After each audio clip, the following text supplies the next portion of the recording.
మనకు రాజ్యాంగం 3 executive system, legislative system, judicial system పెట్టింది. కాబట్టి ఈ సిస్టమ్ వద్దు, ఎగ్జిక్యూటివ్ లో టెంపరీ అనేది రాజ్యాంగం ఎక్కడ లేదు, కాబట్టి పెట్టొద్దని చెప్పి గట్టిగా వ్యతిరేకించాం. చాలా పెద్ద ఎత్తున చేసిన తర్వాత ప్రభుత్వం అప్పుడు చంద్రబాబు గారు ముఖ్యమంత్రి ఉన్నాడు, మాట్లాడి కృష్ణ గారు దీనివల్ల పెన్షన్లు పెరుగుతాయి, బడ్జెట్ సరిపోతలేదు, వీళ్ళకి మనం రాంగ ఒక 4-5 ఏళ్ళు అయినాక పర్మనెంట్ చేద్దాం కాంట్రాక్టు. అప్పుడు అవుట్ సోర్సింగ్ కాదు, ఫస్ట్ ఇంట్రడ్యూస్ చేసినప్పుడు కాంట్రాక్ట్, ఈ కాంట్రాక్టులను పర్మనెంట్ చేద్దామని చెప్పి నచ్చ చెప్తే అప్పుడు ఉద్యమాన్ని విరమించాం.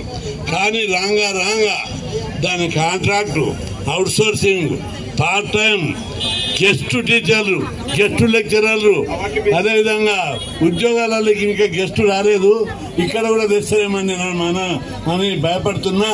కాబట్టి మీరు ఇప్పుడు వచ్చారు, ఇదే ఐక్యమత్యంతో, ఇదే నాయకత్వంతో మీరు ఏమాత్రం కూడా యూనిట్ రావద్దు.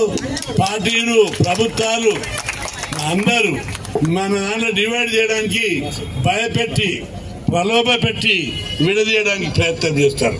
ఎవరు కూడా భయానికి, ప్రలోభాలకు లొంగకుండా పట్టుదలతోటి ఉద్యమాన్ని ముందుకు నడిపించండి. ప్రభుత్వం